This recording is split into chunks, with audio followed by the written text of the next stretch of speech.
Republicans did it! Woo, woo, woo! Do you support Obamacare or the Affordable Care Act?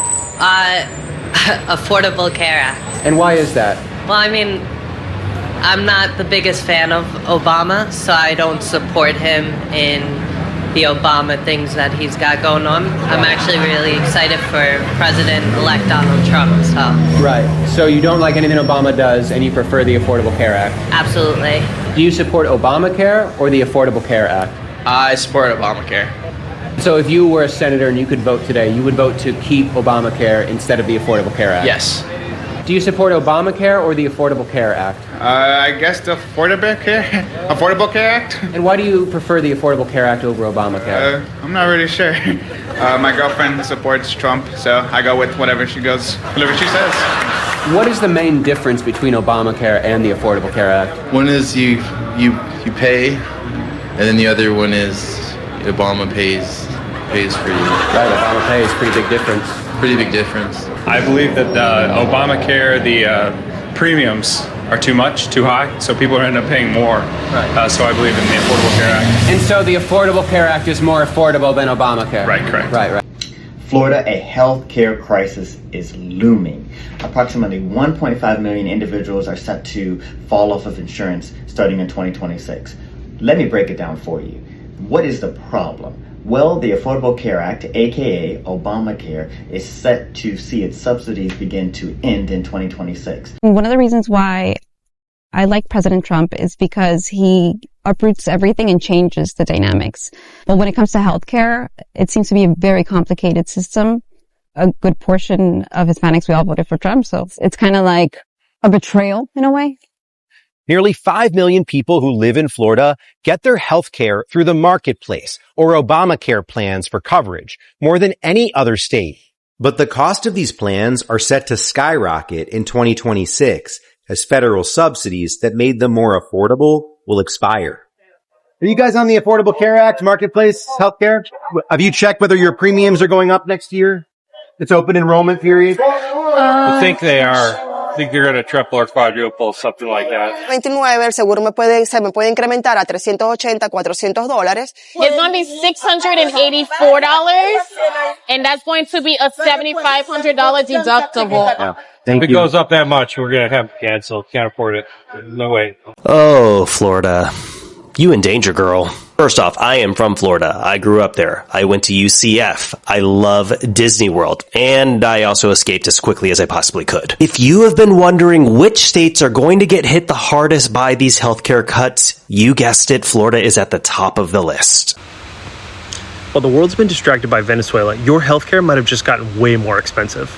The Affordable Care Act subsidies that more than 4.1 million Floridians rely on for health insurance, well, they expired on January 1st. So families are now facing premium increases of hundreds of dollars per month, in some cases doubling and tripling, and Congress did nothing. Hey gang, taking a break from college football and putting my daughter to bed to chat about healthcare. On November 1st, Affordable Care Act subsidies will expire, which will skyrocket nearly 4.7 million Floridians' healthcare premiums. It will also likely send non-ACA healthcare premiums soaring due to stress on the insurance market. Our district, Florida 21, ranks 17th highest in the nation in terms of the number of ACA enrollees, with about 18% of the district, or nearly 135,000 of our friends, family, and neighbors using the ACA for their healthcare. Do you remember when Trump said he was going to make healthcare cheaper and better? Well, now is the moment to ask him to deliver on his promises, because open enrollment starts November 1st. And right now, we can start window shopping for healthcare for 2026. And the numbers are insane. So the costs of insurance are going to go up significantly because of a number of different reasons. One of them is that healthy people are going to stop paying for insurance because they cannot afford it, which means that the pool of insured people is sicker, which costs more to cover. And another reason is the increase in prices due to inflation. But besides the baseline costs going up, the subsidies that were helping people afford healthcare have disappeared thanks to the one big beautiful bill that the Republicans passed earlier this year. So if the price goes up and you take away the subsidies to make it more affordable, the bill you're going to get for next year is going to be insane. MAGA supporters who stopped reading when Dr. Seuss books got a little too complicated, repeat after me. The Affordable Care Act and Obamacare are the same. one more time. The Affordable Care Act and Obamacare are the same. Did you get, wait, you did, what? You didn't know that? Hold on. The Affordable Care Act and Obamacare are the same. So while your president is on the news and being interviewed talking about Obamacare needs to be redacted and I'm going to fix it and bliggity blah, blah, blah, and you're rooting and cheering and applauding and all that kind of good stuff because you're like, we support the Affordable Care Act. I hate to tell you this, but they are the same. Family, for years, Obamacare has been used as a political weapon rather than a policy discussion. And this name itself became a symbol not of healthcare but of ideology. And so in Florida, like in many conservative states, voters were encouraged to see Obamacare as government overreach, socialism, or something being forced on them against their will. And what was rarely explained clearly or sometimes deliberately avoided was that Obamacare is simply the nickname for the Affordable Care Act, that is the ACA. And they are not the different systems.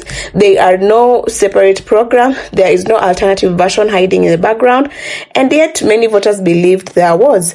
And so when ballots came and politicians promised to repeal Obamacare, people voted yes, believing they were protecting themselves from a bad policy, not voting away their own healthcare coverage.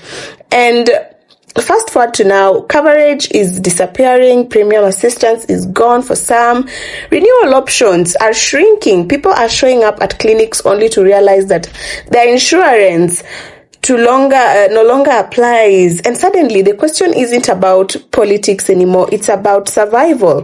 What makes the situation even more painful isn't just the loss of healthcare, it is the realization that the decision was based on misinformation, branding, and even emotional language rather than facts. And this is what happens when policies are reduced to slogans. Repeal Obamacare sounds powerful, right? And the Affordable Care Act sounds different, but they are the same sentence, literally. And many Floridians are now admitting that they didn't know that when they voted that they were the same thing. And this moment exposes something deeper than party loyalty. It exposes how disconnected everyday voters are from the actual consequences of political decisions. And so, family, healthcare isn't abstract. It's prescriptions, it's doctor visits, it's emergency rooms, it's peace of mind. And when that disappears, reality hits fast. And some voters are angry at politicians for not explaining the truth. Others are angry at the media. Some are angry at themselves. But most are just scared because healthcare is not something you can afford to lose unexpectedly. And so this story isn't about mocking anyone, family. It's about understanding how language, labels, and fear-based messaging can override facts and how those choices come back around. And so for Florida is now a case study in what happens when voters are taught what to reject but never taught what they're actually voting for.